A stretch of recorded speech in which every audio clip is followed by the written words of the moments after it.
Okay. Welcome, everyone.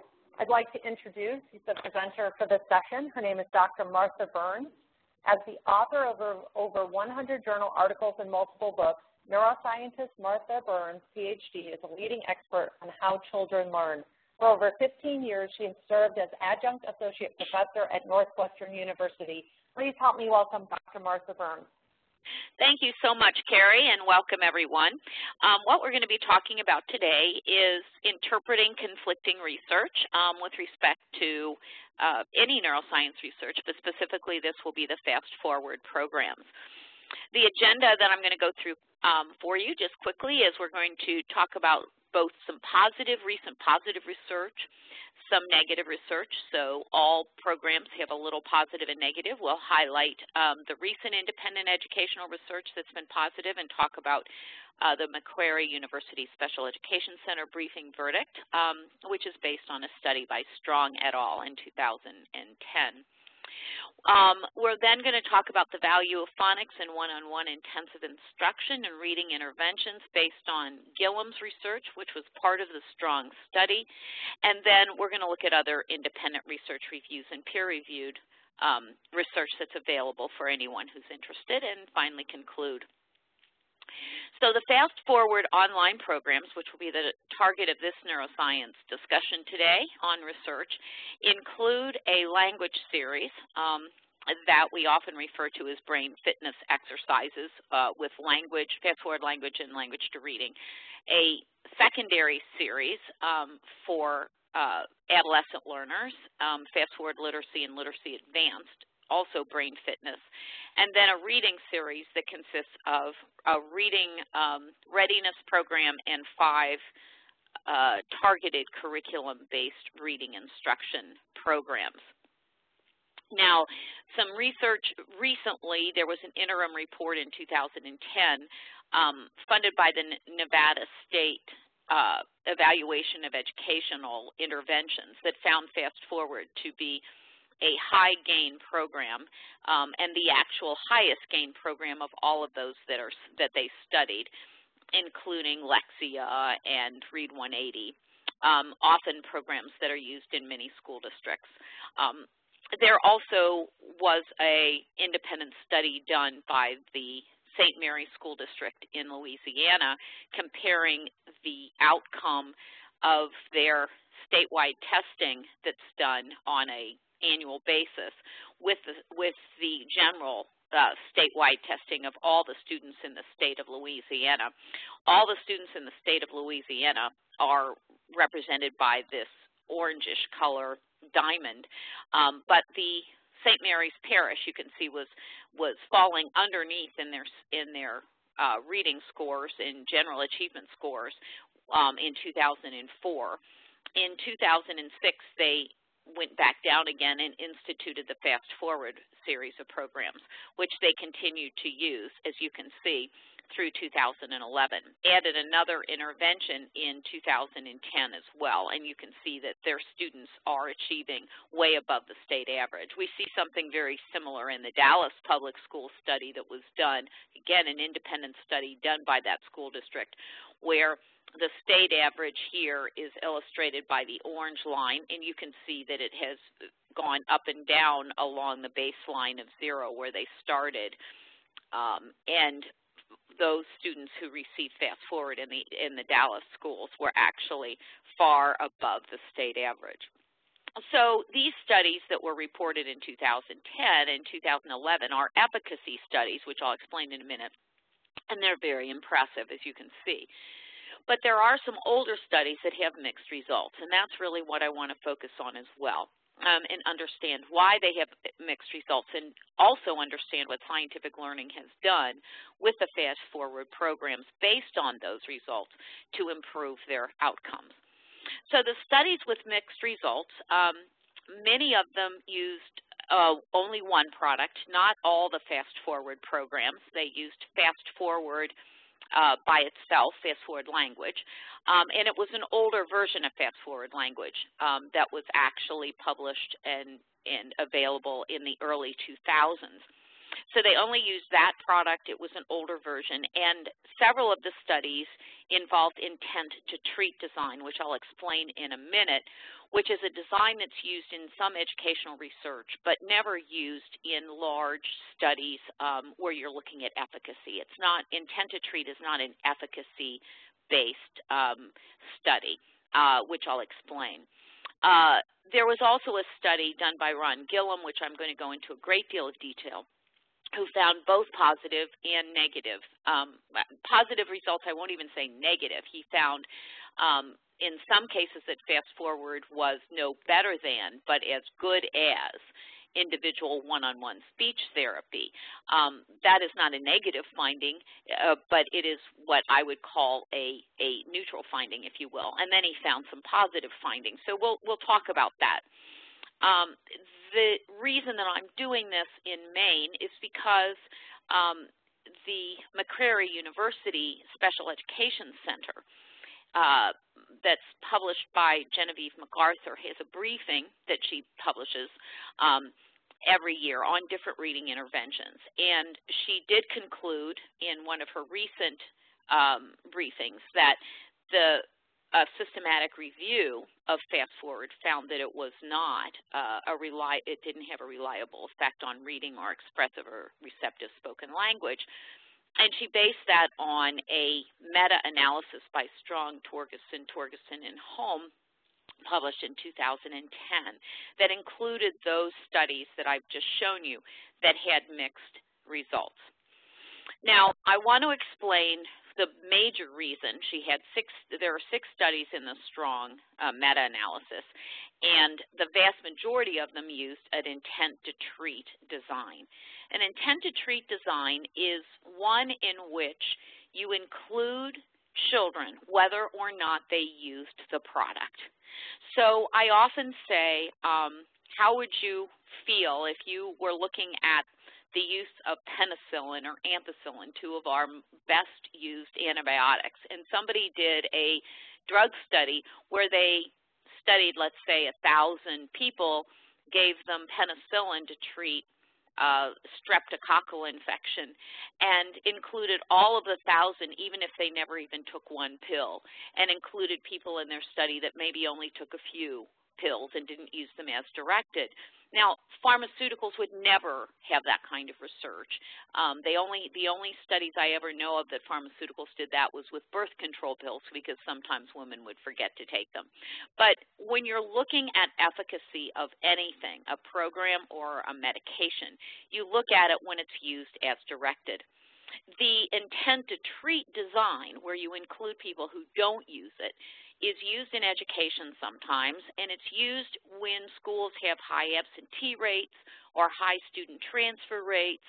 And what they're trying to do is determine if a school were to institute a program, a school that had, let's say, high absentee rates, where it's a very poor neighborhood, let's say, where the children don't go to school very often, or there's a lot of truancy, and where the students perhaps are sick frequently and then transfer in and out of the school all the time. So the school students at the beginning of the year aren't the same as after.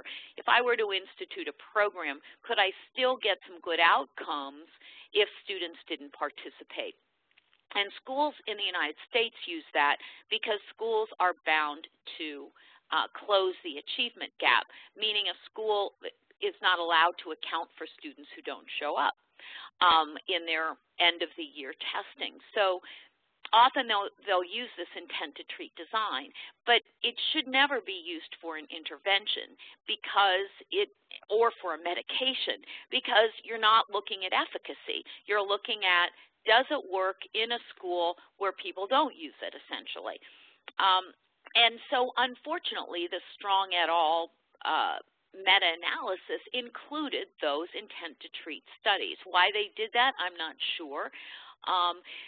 But they also included some other studies where there was not a implementation that was as directed either. So, for example, one study compared Fast Forward with another kind of intervention, and the other kind of intervention is usually used 3 days a week, so they used Fast Forward program 3 days a week for an hour, and that's not the recommended protocol. So that would be like looking at penicillin if you took it once a day instead of twice a day, and you took it for 5 days instead of for 10 days. So these studies in the strong analysis did not have good implementation. However, 3 of them, the Gilliam et al. Study, the Rouse and Kruger study, and the Borman study, all concluded essentially that when there was a good implementation, the Fast Forward products had a positive impact. And that's the most important part. And unfortunately, when Strong et al. Did their analysis, they didn't even mention that. So we know in any investigation of efficacy of a program that if students don't do it, they're not going to benefit from it. And it doesn't matter what program you're recommending. If you're recommending what Genevieve McArthur recommended, for example, which is a phonics-based program, children don't do the phonics-based program. No matter what it is, they're not going to benefit. We don't expect students who don't use to read to learn. We don't expect students who use Fast Forward inappropriately to get better. We know that it requires a very specific protocol. And if you actually go into the Strong et al. Studies, especially 2 of them that I'm going to highlight here, the Borman and the Gilliam, you'll see that they did actually find positive outcomes that Strong et al. Didn't mention. So Borman, in a follow-up analysis, actually they were an intent-to-treat design where they initially included children who didn't utilize the products at all, the programs, or only used them intermittently, or dropped out and transferred. They reanalyzed their data, including the students in both groups, both the Fast Forward group and the comparison group that didn't get Fast Forward. They just included the students who participated, both in school on a regular basis and in the Fast Forward program on a regular basis. And in that case, they reported that they found moderate to large improvements in the reading achievement of the Fast Forward group. Unfortunately, Strong did not mention that. Now, the Gilliam study, which Strong et al. Did include as well, actually had very positive effects overall. Gilliam et al. Found that the effect of Fast Forward use was equivalent to, was as large as, on language skills, was as large as 50 hours of one-on-one speech therapy.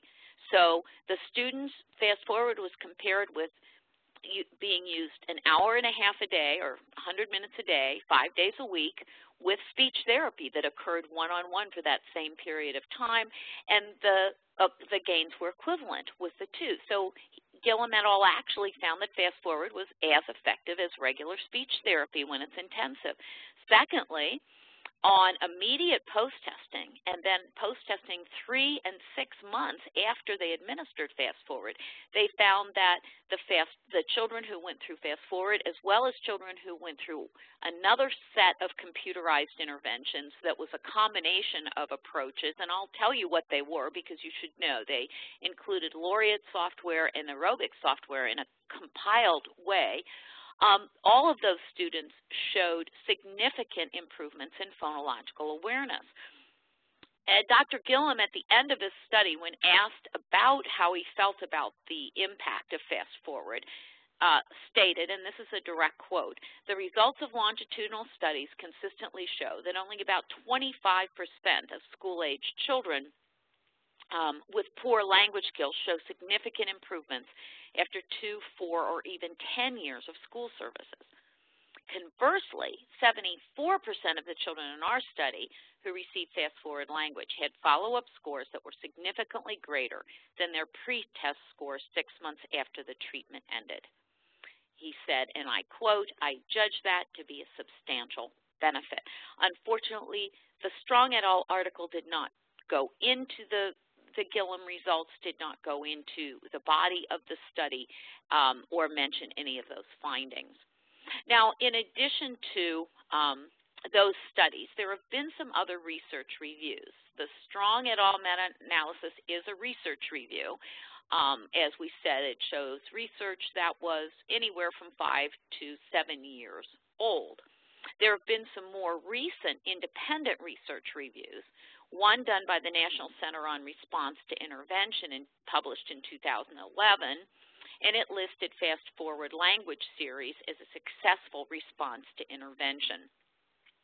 What Works Clearinghouse, which is uses very stringent criteria for looking at research for interventions in schools in the United States, has published actually 3 assessments of the Fast Forward program. Their most recent one in 2010, I'm just going to go through quickly with you, on adolescent literacy. And I should say that the link at the bottom, if you go to www.scilearn.com/results/scientifically based research/independent reviews, you can get the results of all of these reviews that I've just talked about. Now, as I said, What Works Clearinghouse has very stringent criteria for evaluating interventions used in schools nationwide. And in August 2010, they assessed the research, and what they do is it's like the STRONG study. They go through the research studies that are available on the Fast Forward series of products. They included in their review 8 studies, which included about 2,000 students ranging in age from 5 to 17, who attended elementary, middle, and high schools across the United States. But the reason that I included this is they also had schools from Australia. And what they concluded was the evidence for Fast Forward on adolescent learners was medium to large, meaning that there's a medium to large amount of evidence that Fast Forward enhances comprehension and general literacy achievement in the adolescent students. And then they found the research impressive, but a smaller amount of research for the improvement of alphabetics and reading fluency in adolescents. Now, there are other independent peer-reviewed controlled research studies that have shown positive outcomes that Strong et al. Did not include, but What Works Clearinghouse did and some of the other reviews did. For example, there are 17 independent scientific peer-reviewed studies that are published that weren't included in Strong et al., that Strong et al. Left out for some reason, that showed positive outcomes with Fast Forward. And I'd be happy to send you that list, but you can also access that at the link at the bottom. You can see scientific.com/results/. There are also 3 peer-reviewed doctoral dissertations. Any of you who know the PhD programs know that if a PhD candidate writes a dissertation, they have a committee that goes through all of the data and goes through all of the research design and study for its value, for its scientific merit, and they will not accept a thesis toward a PhD in any country if it doesn't get through this peer review process. And there are actually 3 peer-reviewed doctoral dissertations on Fast Forward that showed substantial positive outcomes for both reading. In one case, it was writing, actually written formulation, and in one case, language. There are over 100 independent, non-published scientific studies also available. They are independent. They were done without the intervention in any way of anyone, any of the scientists at Scientific Learning or any Scientific Learning employees, but their research has been made available and is available at the scientificlearning.com website. Now, it's important to consider here as we're coming to an end that Scientific Learning respects all the research. Scientific Learning is a company that is based on scientific research, specifically neuroscience research. That it is run by and organized by and founded by scientists, and scientists look at all research. They look at negative research, they look at positive research. What Scientific Learning has done with the mixed results studies that were reported by Strong et al. Is since those studies were published in 2005 and 2006 and 2007, Scientific Learning actually has completely renovated and changed and updated all of their programs to account for the findings and to improve upon the reasons that those findings were not as positive as they wanted. So, for example, if there's an intent to treat design, one of the things that scientific learning tried to figure out a way around was to have online access so that students could use the program even if they're not in school. They could use it anywhere, anytime, on any computer. They also came up with alternative protocols because one of the problems with the intent to treat studies is some of the students just were not able, because of the way the school was run, to use the programs for an hour and a half every day, which all of those Strong et al. Meta-analysis used a 100-minute-a-day protocol. And so they've adjusted the protocol so they can fit better within a school schedule to 30 minutes or 40 minutes or 50 minutes a day. They also, scientific learning has built up a whole team of progress monitors who work with the schools and look at the data and look at the attendance and alert the schools if the implementation is not the recommended implementation, or if some students seem to have high absentee rates, or if there are some classrooms that are not using the product as directed. And then within the products themselves, within the programs, all of them have intervention flags, which alert the teacher or the monitor or whoever's using the programs if any individual student is not compliant with the protocol. In addition to that, scientific learning has had other program revisions. They've improved the speed with which a student actually gets stimuli. So there used to be in the products in the Strong et al. Analysis, the older products had longer reinforcement animations. The reinforcements now are much shorter, much faster. Essentially, they've just made the delivery much more efficient for students so that they can get more responses in 30 minutes than they used to get in a longer period of time and move through the programs more quickly. They've also added content and improved the movement through the content so that they actually have a greater impact on student achievement. And finally, they've improved the motivational feedback that students get. They've really fine-tuned the way the students are reinforced so that they have a better positive outcome more quickly. So in conclusion then, the Fast Forward programs overall do have a positive impact on learning, and even those within the Strong et al. Meta-analysis and the basis of Genevieve McArthur's briefing, all of them, if the students actually use the products as intended and as recommended, did show positive impacts on students' language and reading skills.